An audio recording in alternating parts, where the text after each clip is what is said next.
Hey everybody, George here with Wine Industry Network. Welcome to another edition of the Win Insider Series. Now for those of you that may be watching one of these for the first time, it's a chance for us to get to meet different people in our industry who have different roles. They bring different perspectives to some of the challenges that we face. We pick their brain on some of what they predict might happen down the road. But really it's just a chance for us to get to know different people a little bit better, both professionally as well as personally. Sometimes they're folks that I've never met before, which is neat. It's a chance for me to get to know them. And sometimes, actually, probably more often than not, they're people that I already know. So it's a chance to dive in a little bit deeper and discover some things about them that I didn't know. Today, I'm super excited. It's somebody that I have worked with. Her name is Maggie Zeman. And Maggie is a public relations and marketing professional. She's an expert. She's got a tremendous amount of experience. And I just think she's a great person. So I'm super happy to have Maggie with us today. Hey, Maggie, thanks for joining me today. Hi, George. I'm so happy to be here. It's great to see you. So I'm excited that for me, when I was doing my intro, I was explaining, like, sometimes there are people that I know, or sometimes there are people that I don't know. And what's fun about the people that I do these with that I already know, when I'm doing my research, it's like a chance for me to kind of get to know you a little bit better. So I love these. These are fun for me. Oh, good. Well, I'm so happy to be here. This is going to be fun. So I'm going to jump into it. I love to, I love to learn about people's journey. And so for starters, tell me where you grew up again. And I read that, even as a kid, you said you knew you wanted to be in public relations. I did. Isn't that weird? That is weird. I know. I'm not going to say anything, but yeah, that's a little weird. I mean, well, you hear people who say, "Oh, I knew I wanted to be an actor," or "I knew I wanted to be a singer," and I knew I couldn't do either of those things. Yeah, I don't know. I think it was just always loving connecting with people and just being one of those curious kids who, I was the youngest of four, and I was always, sneaking around my siblings and wondering what they were doing, and I don't know. People just have always interested me and I've loved it. So I grew up in California, born and raised, and I would say half of that time was up in Northern California in Saratoga. So proximity even to wine country, I would say we were about an hour and a half, 2 hours away. And just fun fact for fast forward, the very first winery I ever went to was Chateau Souverain, which will play a part later and much later in my career. But ironically, that was the very first winery I ever went to, and I was in the parking lot because I wasn't allowed into the tasting room. But anyway, so grew up in California and went to school in the state of Washington, and yeah, majored in communications and liberal arts. And from there, I actually went to Washington, D.C., and worked in public affairs in the State Department for the Agency for International Development, which has been in the news lately. I'm sure we all know USAID, but wonderful experience there. And I stayed in Washington, D.C. in public affairs and doing events in the State Department for about 8 years. Wow. Yeah. Had you been to DC before that? No, What drew you to that? well, you know what it was it was the summer of 85, and like current graduates today, there weren't a ton of job opportunities that were happening. So I was networking like crazy, and was actually working with a friend of my cousin's who was in Washington, D.C., and was on Capitol Hill interning with a congressperson. And they had heard about an entry-level job opening in the State Department. And I just tossed my hat in the ring, and I moved to Washington, D.C., and that was sort of it. And I just fell in love with it. DC is an incredible city still. Yeah, we tried to unsuccessfully I was trying to create the unified symposium for the East Coast. They have trade show, they have their own trade show and conference, and it was good, but you know me, I'm always like, I can do better. And I decided I was going to select Washington, D.C. because it's, how the East Coast can be a little provincial. And so Virginia guys don't want to go to New York, and the New York guys don't want to go. So I go, D.C., it's neutral territory. It'll be great. And we did it for 3 years. and the vendors loved it, right? The guys in the, at first they loved it, right? So because they like wanted to go to DC and see all the monuments, and I loved it because I think, to your point, I think the city's awesome. But we couldn't get the winery. Like nobody wanted to go to DC because it was, it's expensive and the It traffic is. and all the. I should have thought that the winery folks, because they don't like to leave wine country, often. But to your point, yeah, it's an awesome city, and you must have loved living there. I did. I loved every minute of it. And it's an incredible city because it's just a melting pot. It really is an international city. And there's so many people there that are from all parts of the world, but for different reasons. And Yeah. so, when you're meeting people, it's where do you work and who do you work for? It's not, so it sort of was interesting in that respect. It's very driven by that aspect and by politics and international affairs but I loved it. I loved every minute of it. And I then think. Oh, sorry, I'm going to interrupt you because I yeah, don't want you to tell your whole story too quickly. But I wanted to say this: like, it's really there's a lot of young people running around DC. So like when I so would many go, colleges. oh, well, like between the colleges for sure. But like when I would go with like Wine America, we'd go on Capitol Hill, and have our meetings. All the staffers are young, super smart young people. So you must have had a lot of fun. Well, I'll tell you, it's a work hard, play hard. Yeah. So I mean, the bar scene was, it was so much fun. Yeah. Absolutely work hard, play hard. It was Yeah. a blast. My gosh, we were in our 20s.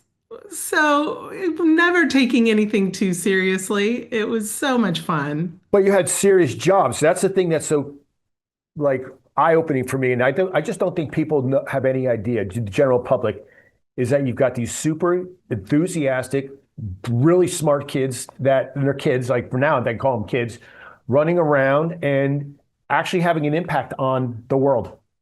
I know, but George, let me tell you something so funny. When I was there was no fax. Right? There was like, so it wasn't quite like in the moment, the way that we all operate now with, everything is right here, Yeah. so you mail something and you've got a couple days, so it was a different time. It was a different world. But yeah, no, not taking away the impact it had on me from an experience standpoint. It was just incredible. And still, honestly, there are a good group of 10 or 15 people that are still in my life today from those days so long ago. So really an important part of my life for sure. So, okay, now I'll let you take us to the next step. So you do 8 years in DC. What 8 years. I did my time in DC. what pulled you out? Like how did you wind up getting, Well, sent it so out? there was a little bit of a changing of the guard politically happening in DC, and it was at a moment in time when I just was starting to feel like, gosh, do I really want to stay on the East Coast for the rest of my life, or am I missing home? Am I missing California? And I decided I definitely wanted to get back home and be closer to family, really close family. And I just was missing everybody and I was missing California. So I made the decision to go back to Northern California and I decided that I wanted to stay in PR. I wanted to stay true to that potential and that opportunity, but I wanted to get into technology. So it was fitting that we lived in and around the Silicon Valley, and it was 1992, I guess, at the time, or 1993 at the time, and there were so many young companies that were coming on and startup companies that were out there, and I wanted to work for Apple. And they weren't really hiring. And so I thought, okay, well, my way into Apple is maybe if I can get with one of these startup companies and cut my teeth that way and meet some people. And that's what I did. I started at this really small company. I think I was the 10th employee called KidSoft, which at the time was a distributor of children's communication software, of children's like software games, Yeah. educational software games. And so it was really fun because it was a great target audience and it was a young team and there were just 10 of us. So we did everything, we did it all. You're like moms, right? I have to get after educated moms. That's right. Well, and the kids who know so much more about technology than the Yeah. moms. So the moms are trying to be cool and hip and know it, and the kids know so much more. Were you like, were you just into technology? Were you like kind of a techie kind of a person? Is that what drew you to it? Or just because that was blowing up and you're near your hometown? Yeah, no, I wasn't really. I mean, I think that what I loved about it, I loved the intersection of technology starting to be consumed by families and Yeah. by the general consumer who didn't really know Yeah. what it was or how to use it. And so there was an opportunity there to really message that appropriately so Yeah. that, how do you take something that is tech-based Yeah. and new and hard to use in theory and turn that into something that's really cool and that you want to try and you want your kids, you're comfortable with your kids trying this technology as well. So I loved that opportunity of how you take something kind of geeky and make it Hmm. user friendly Yeah. from a messaging standpoint. I love doing that. So I still love doing that. So is that Silicon Valley, is that tech world as small a world as it is like our wine world? Like you stay in the wine industry Yeah. 10 years, everybody knows everybody. We've all worked together maybe twice, you know what I mean? Is it Yeah. similar?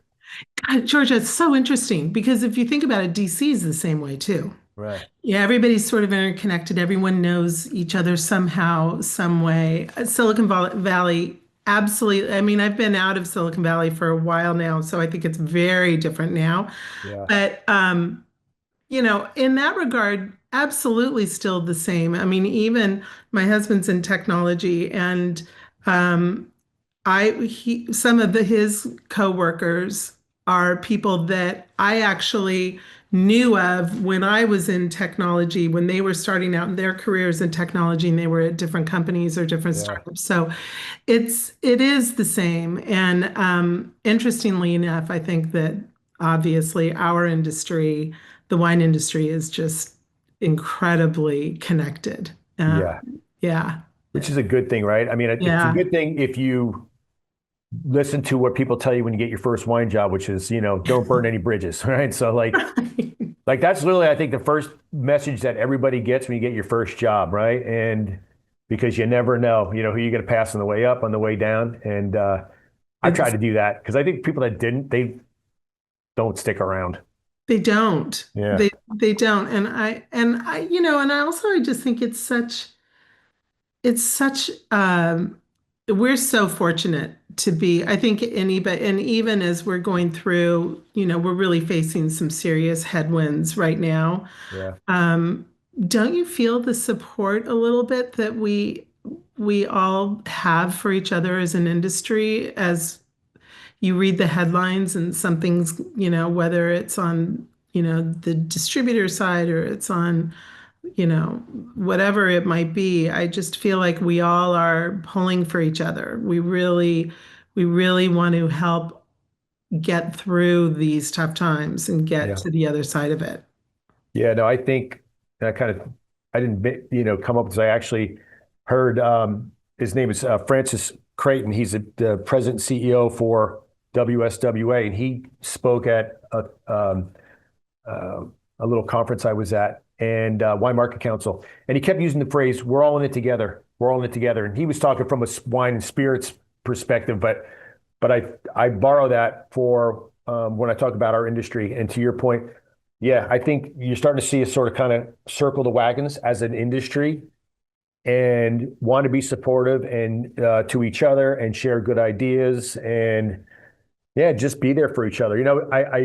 What's really, I think what's really tough, and I was having a little email exchange with a guy named John Boletto at Boletto Vineyards this morning, Mhm. and he said, "I hope you guys are doing okay." Wow. And I'm like, I think we're just trying to, we're like everybody else, just sort of from Ciani Vineyards perspective, where I'm a partner on the wine side.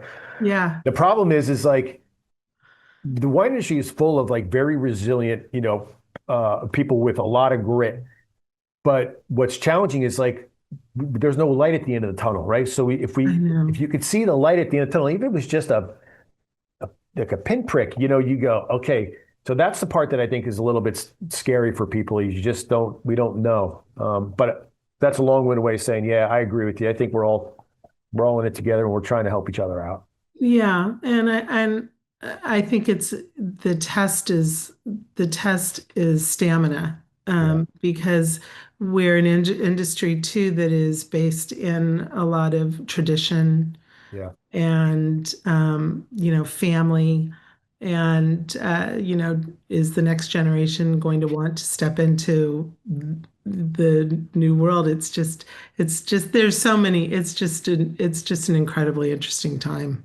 No, I agree with you. I mean, I think that's what we're seeing a lot of right now, with regard to so many properties. I can't speak to the entire state, but up here in Northern California, you see some of these wineries that are for sale, and in a lot of cases, there are people that were, I call them dream chasers, right? So they were chasing a dream in their 30s and 40s, and now they're in their late 60s or 70s, and the reality is that people, if but it's hard. It's a very hard business. And I think for a lot of those families, this next generation, it's like, it's not that attractive, like mom, dad, like, I don't know that I want to work as hard as you've worked.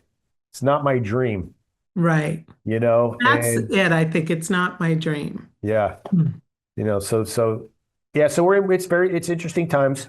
But I do believe, and I've said this before, that I think we will emerge Yep. out the other end. And I think we'll look back on it with a lot of pride because it's forcing us to make changes. It's forcing us to embrace change, and Yes. how especially in how we communicate, from a marketing perspective. I think, we don't have a product problem.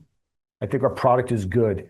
So it's those other levers that our public relations and marketing professionals or should be allowed to pull, which is like, what about our packaging? What about our pricing? What about our promotions? What are we saying? Where are we saying it? How are we saying it? Who are we saying it to? So those are the things so it's really Huge. it's the marketing challenge, you know what I mean, that we're in. It's not it's like I said, we don't have a product problem, I don't think. No, I think you're right. I mean, the challenge too is that there is a lot of wine out Yeah, there, right? yeah, And so I think the opportunity for brands to really take a momentary step back and really identify who their target consumer is, instead of spraying, yeah, like who really is it that you're going after, and then getting to know them, as much as research will allow, and even to the point where you can, get in touch direct to consumer with your consumer base, just to understand how they live and what they do. I think that that is the most important thing, because I think what we're uncovering is, and you can look at our own habits. Like I look at where I am now in the process of wine, yeah, and absolutely love, love, love it. Am I drinking wine every single night, George? No, I'm not. right, I can't. right, And so I think that really recognizing where consumers are, and how they're enjoying the product, and then changing how we talk about it, yeah. and being there for them wherever they are in their journey. So I think, we have to rethink the opportunity to get wine in front of consumers, because it's not a total sum game of just all wine all the time. I completely agree with you. And I think that some of what, when you were speaking, made me think of the word discipline, right? So I think from a marketing perspective, have a little more discipline and not just take this shotgun approach, but be very deliberate and very specific about what you're saying and who you're saying it to. I'll share this with you. So I did, I think I mentioned earlier, I did an interview with Courtney Benham, who was the Yeah. founder of Blackstone, and now he owns Martini and Pratty and a number of other wineries. Well, a recent purchase of his was Vino Robles. And I got a press release the other day that talked about the launch of a new wine club that they have called the Rookie Club. And it's specifically for a younger audience who may not know a lot about wine. And so they only communicate via text. Their events are things like, like trivia night. They have like trivia, the nights, like things like that. You get a text if you're getting a shipment. Hit one if okay, hit two if you want to pause this month. All things that generation is very accustomed to. And then they also the price point's different. So they've got like a tier that's a little bit more approachable, a little bit more affordable. They are going to be putting on classes that are geared for a novice drinker, right? So Perfect. I love this. We need to be doing a lot more of this. And they did it in a way that they didn't change their wine club. They just added Another it's not even tier. kind of yeah, it's like, I don't even call it a tier. It's like, it's just a different type, right? So tier implies, like, they didn't want to call it like, oh, this is our Right. entry level tier, right? It's just a whole nother different type of club. And anyway, I think it's like the really good example of what I hope to be seeing more of. And I think what you're saying. Yeah, I just think, hitting the consumer where they are, especially those younger consumers, and bringing them into the fold, and then providing, not only communicating with them the way that they want to be touched first and foremost, but also recognizing where they are, and then they're yours. Yeah. And then I guess when I think of tier, and you're totally right to correct me on that, but just meaning that then they see the opportunity to go, oh, here's a new, I didn't know they made this, and this, Right. and now I'm making more money, so I can afford to try that. And, so they're there for hopefully, a really long pull for them. I think that, again, I don't like to sound like, a know-it-all, right? But I just think that we need to look at our consumers and this next generation of consumers, the same way we may look at putting in a new vineyard, right? So we're not Mhm. that's a 25-year decision, right? And the first few years is that's the investment piece. And you don't make a lot of money, but you build relationships and you establish trust and all those other cool things that pay dividends down the road. So I think it's just got to be patient. It's a long game. It's Well, and the thing that's challenging about that, I totally agree with you, but the thing that's challenging about that, I just got back I was in New York last week, and I was at BCB Brooklyn, Barcode Brooklyn, which is really an amazing spirits and beverage trade show in Brooklyn. And what was really abundantly clear to me is that innovation is being driven by inclusion. And there were so many unbelievable, I mean, all the tried and trues were there, all the cool bar setups were there, everything was there. But so much of what was being shown were, a plant-based Irish whiskey made with yeah, oat milk, yeah. which by the way was actually pretty delicious. Really? Oh my God. Yeah, believe it or not.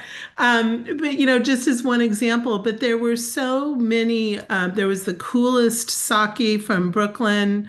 There were, so many low alc, opportunities. There were so many mocktail, really cool combinations with a non-alc spirit that you would never drink on its own, but when you mix it appropriately with the right sugar content of juice or whatever it is, it creates a really delicious cocktail that you would never know the difference of. And that the value there is that a consumer, it doesn't matter who you are. I realized just about myself heading late to dinner before the night before the show that I ordered a mocktail. I didn't order a glass of wine because I knew I had to get up so early the next morning. So it's really about meeting consumers where they are, which I know I've already said, but that includes, your hugest wine consumer um, is also drinking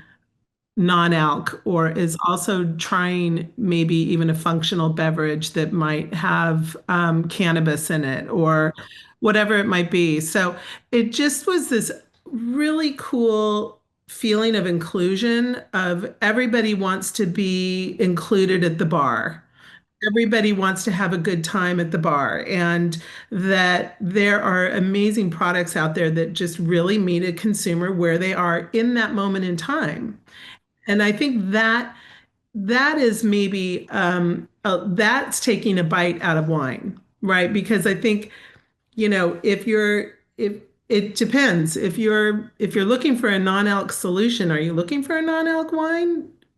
Or are you looking for something? So I think that we still have to figure that out. But I think that just being the most important thing is being tried and true, knowing your product to your point, and knowing that consumer. And then we've just got to get that we have to change the way we talk about wine. We just really fundamentally need to change the way we talk about wine. Well, I think we need to be fearless. And what I mean by that is like, we're not going to hit a home run right out of you know what I mean? You got to be willing Right. to go, okay, let's try something, right? Right. We go, let's try something and go from there. It's the analysis paralysis. I think, kind of which the words we always hear is like, well, this is just the way we've always done it, right? And we just know that's not going to work. But we have to be okay with not succeeding, And okay out of with shoot. trying trends. Exactly. Our agency, we across the board for all of our clients in whatever category they're in, we really work hard to trend jack on behalf of our clients. So in other words, if we see Yeah, what is that? I mean, I know what it means, but how do you do that? well, so you really are keeping your eye on, what's happening on TikTok, what's happening on Instagram, what is a certain demographic doing. For an example, we have Tarani as a client, and dirty water is a huge trend that started a long time ago. But it still is hugely popular, and finding the opportunities to take a trend and tweak it a little bit to pull in our clients' brands and have those conversations with the media, make those brands super relevant. And sometimes you have to have that back and forth with the wine brand that, oh gosh, I don't want my wine to appear in a trend in a trendy piece because we're a serious whatever. It's like, Right. think about this younger demographic that might really be excited about jalapeno and Sauvignon Blanc. Okay, now George, you will never see me having No, I'm like, I jalapeno don't in the know about that, Sauvignon. but okay. But again, I'm not the demographic. Yeah. But that demographic is out there, and writers are jumping all over it, and they're writing about brands that consumers should buy, Sauvignon Blancs that consumers should buy when they Yeah. test this jalapeno theory that people are loving. So it's just how do we, as a wine industry, think, okay, it's okay. Let's try this. Let's let it go, and you can go ahead and pitch this with our Sauvignon Blanc and see what happens. It's so scary for our industry to do anything unconventional. You know what I mean? It's I just know, like, it's like, that's a bit much. That's a I bit know. much, Maggie. I don't know. I'm Um, with you. It's not on my to-do list. listen, I'm going to get back to where we got off on a track there, which was great. So you're in Silicon Valley. Now what? Yeah. So, God, I was drinking from a fire hose. I was at Netscape, and I'm so aging. I'm like really aging myself on No, this. I think it's cool. I think all the things you got to see up close. That's awesome. So I left Kidsoft and I went to Netscape, and that was in the middle of what we called at the time the browser wars. And Microsoft was just eating us for lunch, and it was just a really unbelievable time. I was probably 60-hour work weeks, without a doubt. It was really nuts, but one of the best experiences I've ever had for sure. And I ended up moving on to America Online. AOL acquired Netscape in 1998, and I helped with the acquisition, communication strategy, and then stayed on as VP of comms for AOL on the West Coast. You've got mail. What's that? You've got You've mail. Got Mail. I know. Still one of my favorite movies. That was a big deal. That's so cool, Maggie. That's like, I didn't know that. Yeah, it was It was a moment in history. It was a moment in time. And what's really funny is Walt Mossberg, who was the preeminent Wall Street Journal tech writer for years. This is so funny. I first met him when he worked in the State Department and was covering the Middle East peace process. He then went to the walls. He then shifted from politics and from the Middle East peace process to covering technology when I went to Kidsoft. So we reconnected then, and then and he and I worked with them all through Netscape and AOL. And then at that point in time, my husband and I ended up purchasing a home up in Geyserville. And we moved into the home. I moved in full time in 2000, and he stayed in Silicon Valley for a little bit before we made it full time up in Geyserville. But at that point in time, I just was ready to do something that was so totally different. And I wanted to get into wine. Once we had purchased our home up there and we were playing and getting to know the wine industry, I just fell in love with it. And I thought, this is what I want to do. So the irony in that is that Walt Mossberg, while he stayed in communications, he became a huge fan of wine. And it was a really cool connection. But That's cool. I have one more Silicon Valley question, then we were going to get into wine. So, did you ever watch I think it's called Silicon Valley. It was like on HBO, the oh series. yeah, Were there parties like some of these like parties that these guys would throw like for these I coming out? don't know. If there were, I was not at any of them. I go, this is like nuts, man. All the money running. Oh, that's awesome. So, okay, now you're in Geyserville, and how much did you know about wine at that point? Were you like a? I mean, honestly, we took a wine class at Draeger's in San Mateo with good friends of ours. And that was my introduction to wine. And that's when I fell in love with it. And, um, just we had neighbors that had vineyards. And so just through people that we met, hanging out with them and oh, you should go on this ride with and the vineyard and see what it's all about. Or, oh, you should, come back and look at the tanks or come back and look at the barrels. And I just really started to get super excited about it. And in 2001, I saw that Behringer Blass Winery at the time, Wine Estates at the time, now Treasury, was hiring for Chateau Souverain. Full circle moment. And I went and interviewed for that job with Nicole Carter, who became my boss and one of my dear friends to this day. And that was it. I was hooked. I was Wow. hooked.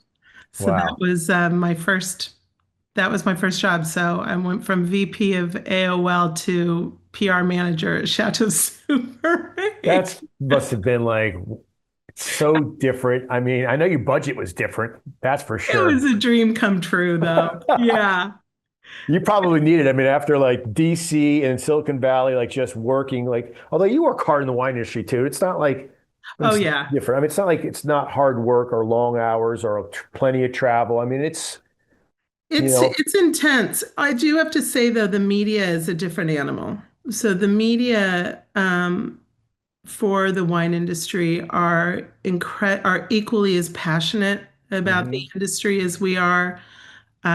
They are so knowledgeable, and they're really easy to work with.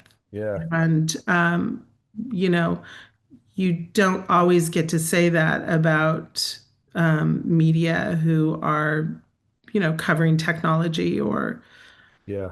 covering budget cuts on Capitol Hill. Those media are a little bit, that's not as much fun to have those conversations as it is to talk about a beautiful new red blend. No, there is a lot of passion on our media side for sure. And I do want to talk more about how the wine media has changed over the years. But I'm curious about the Barn Group.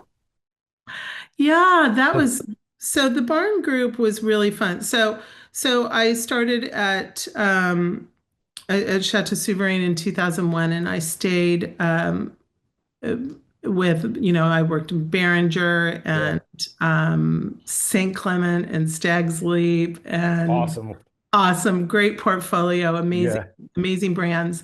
And I stayed on until 2006. And at that point in time, I just was starting to feel that need to change it up again. And I had made so many friends in the industry, and the company was moving further south into Napa. And in fact, I just saw today that they're moving their headquarters Uh, into a really cool building downtown in Napa, which is so cool. yeah. Great for them. But don't forget, our home was way up in Geyserville. Yeah.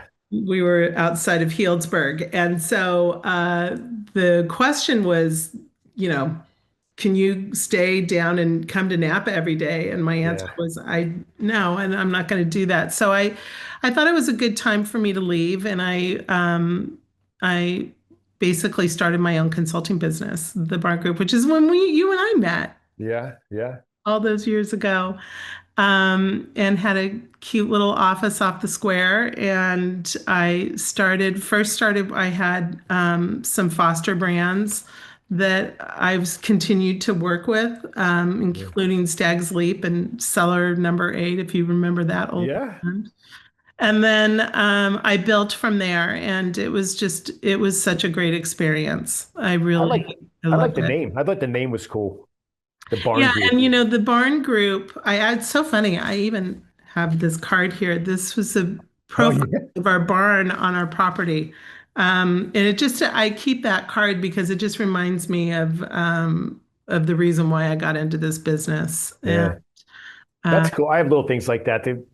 They just make you feel proud of your young self. yeah, I did that. Yeah. Every once in a while when I'm having a bad day, it's like, okay, I could do this. Yeah, exactly. Um, so then how did you transition from that into the role you're in now? And I mean that, Well, so, when anytime you start a company like that, like an agency like that, and you reach a point where you either need to invest to get it to the next level, or you merge or sell with another agency and you become sort of a bolt-on strategy. And um, Lee Caraher, who's the founder of Double Forte, um, actually, I was a client of hers when I was in Silicon Valley. When she was in a previous agency, I was a client of hers, and that's how we met. And I was so impressed by the way that she managed client relations, how she took care of me. Her and her team, their number one job was to make sure that I looked really smart in front of my management team. Right. And so not only were they executing and adding strategic thinking to my PR strategies, and they were executing on those strategies with media relations for me at the time, but they were also really helping as we were positioning and growing in this small company. And so we kept in touch. And in 2007, I was working with Gary Erickson and Kit Crawford on Cliff Family and helped them launch the Climber. that was great. That was so cool. And Lindsay Gay, who was a former colleague of mine at Foster's, and still a good friend, she hired me to help her launch those brands. And to fast forward 2010, 2011, Lee, her agency had Cliff Bar as a client. So we started talking, and all of a sudden we realized, there was this really great opportunity for her agency at the time, for Double Forte, to expand into wine and spirits. And there was a huge opportunity for me to expand my expertise. So we figured out and we made this merge work. And I started the wine and spirits practice for Double Forte while I managed the Cliff Bar business for Double Forte, and then eventually transitioned over to building the practice so it was big enough so that I was running the wine and spirits practice for the agency and opening the New York office in 2017, 2016, with my colleague Trisha Dempsey. And that's how that all happened. See, that's amazing. So, and are like you're in New York full time, back on the East Coast? Well, so in 2023, after COVID, my husband and I decided that we were going to move. So we actually ended up moving. We're in the middle of the country. We're in Kansas City, Kansas. Oh, I didn't know that. How come I Yeah, didn't know that? I know, it's crazy. So it's great because actually, yes, to New York. I'm there because it's just 2 hours away. I'm there all the time. I was there Yeah, last week. I have, personally, I have a huge connection to the Alzheimer's Association. I'm still on the board with the Alzheimer's Association in New York City because of just personal family history and a tie to the yeah. disease, and that's important to me. So I get there as much as I can, and yeah. So and now I'm 3 hours closer to California, so I get out to California a lot more too. No, it's a nice strategic location. Well, I was funny. I was going to ask you about, I know you do some volunteer work and have served on some boards.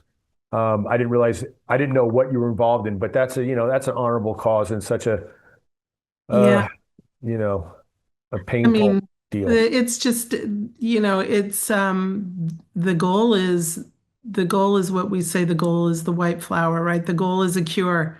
Yeah. The goal is that one patient who no longer has Alzheimer's. And so anyone who's been touched by that disease, and so many and more and more and more and more people are, unfortunately, every single day.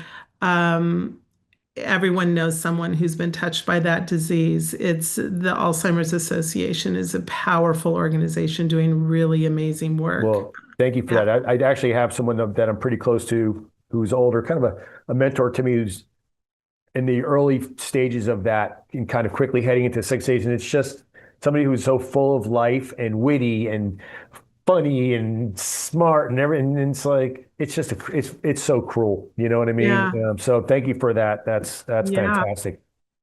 Yeah. It's important. I want to ask you about, I alluded to this a little bit earlier. We were talking about the wine media. It's changed. Oh my I gosh. mean, think about like when you first started, like every major newspaper had, a wine A writer wine on writer. staff, and that's just the beginning. And, Mhm. of course, with the internet and the influencers and everything else, like talk to me a little about your thoughts on how much the media has changed and how hard it is to maybe keep up with.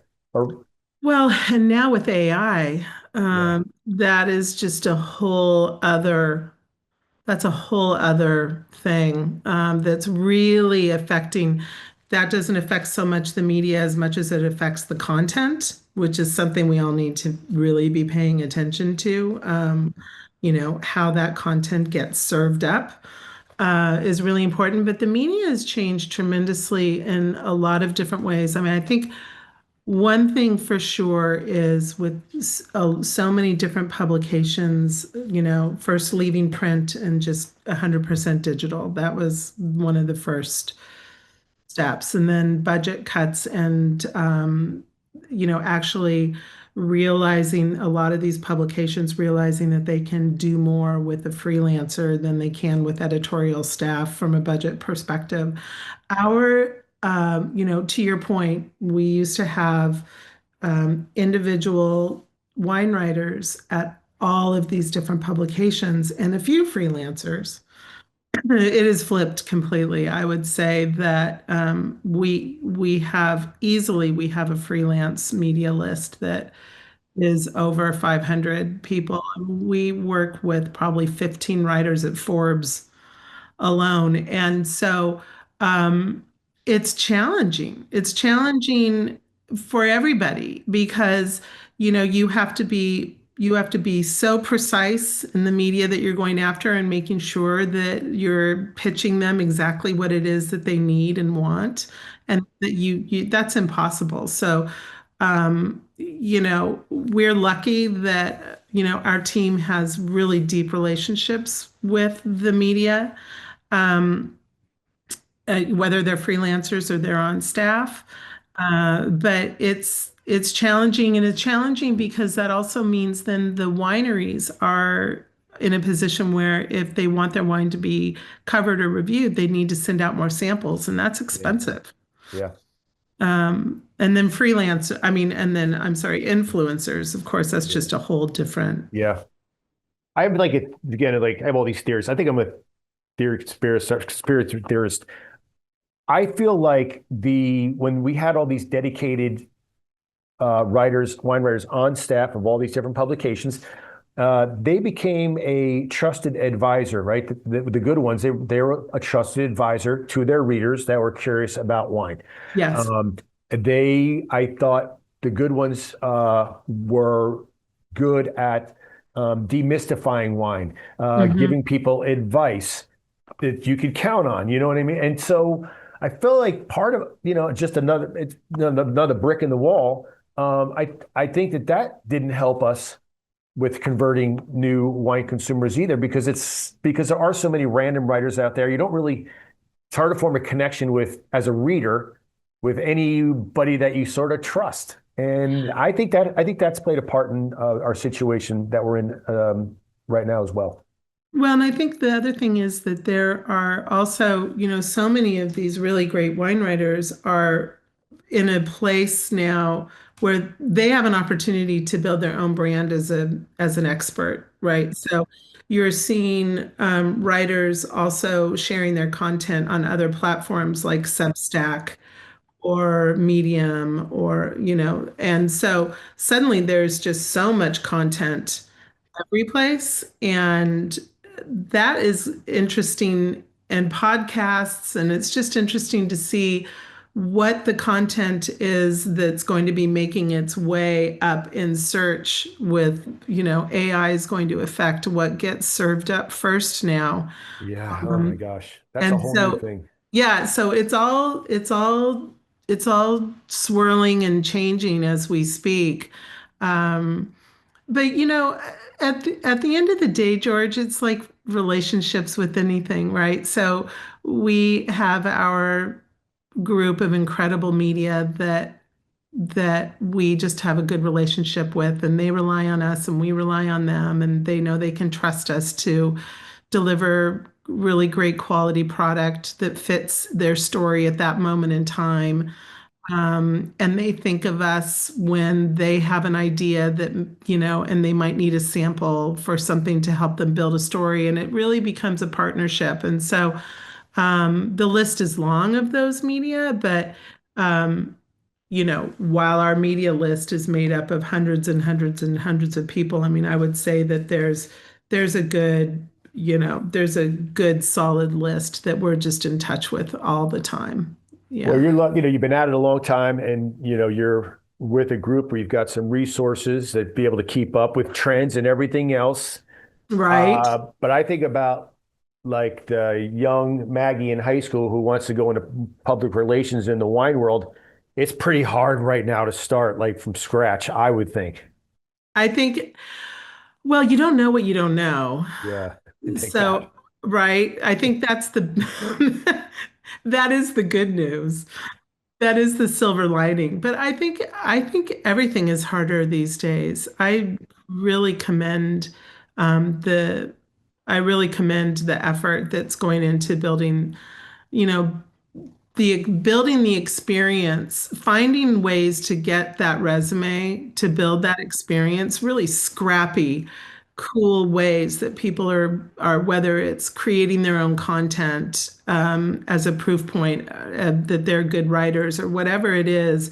It's really, I'm finding it very impressive to see this younger generation, how they're hustling to tell their story and to get out there. We just hired three new two account coordinators and a senior account executive in the last month, and they are so impressive, and it's so I have faith. I Yeah. really do. You know what? I'm not going to keep you too much longer because I've kept you long enough, but that you brought up something that I did want to ask you about. So as you were telling your story, you referenced different people along the way who I suspect you would consider mentors, right? Mentors that you've had along the way that Absolutely. made a huge difference in your life. And you said that you're still close to all of them, I think, that you mentioned. So now the roles reverse, right? So you're in the position of being a mentor to these people. Do you like that? I love that. I love that. In fact, I actually don't feel like I do enough of it. It's one of my goals is to be more accessible and to do more of that, because I think that it's easy for our generation to be a little salty and a little opinionated about how the younger generation does things or doesn't do things. And I have found myself in that position. And it's not that one way is the only way. It's really what I'm finding, George, is that I actually can be a mentee. Like I love this younger generation also saying, no, we would never Interesting. do it that way, or Yeah. Yeah. why do you do it that way? So there is this back and forth that I think we need to be having with that younger generation so that, we're not such grandmas and grandpas all the time, but also, I think the thing that I do worry about is the younger generation, particularly those that were affected by COVID. Um, what I do worry about is the virtual aspect of work. And I do worry about, part of what made me so hungry and want to go to the next step was by being in the room constantly with my mentors and hearing how they interacted on business calls or on pitches to the media or sitting outside of a press officer's office when he's talking to the budget guy from Christian Science Monitor about the 50% cut that's happening at USAID. I mean, I still remember to this day how he was having that conversation and not raising his voice and just, sticking to the story and being on message, and he kept his cool. And, I will never ever forget that. And it just is so valuable, and it's a lost art. And I think it's really important that we remind people what those nuanced conversations can be the difference, really. It's everything. Yeah, well, I'm sure you are a great mentor. And I also agree with you that there's an opportunity to learn from the next generation too. I know my daughter works here, and a lot of times she'll say, Dad, what are we doing here? You know what I mean? I'm like, I don't know. That's a good Do you question. really need to, do you really need a file? Like, I do know. you, It's like, why is there so much paper? I go, okay, you know what? Leave me alone. I know. Maggie, listen, this has been great. I love talking to you. You, I got to learn a few more things about you. Thank you for being with us. And for those in the audience, I hope you enjoyed today's show. Be sure to like our YouTube channel and stay tuned for the next one. Thank you. And George, thank you for everything you do, your content, your shows, everything. Really, really thank you. Value you. Well, make sure you let me know next time you're in town. I know I'm going to see you in December, but make sure you let me know when you're in town and we'll get together in person. I am holding you to that. Count on it.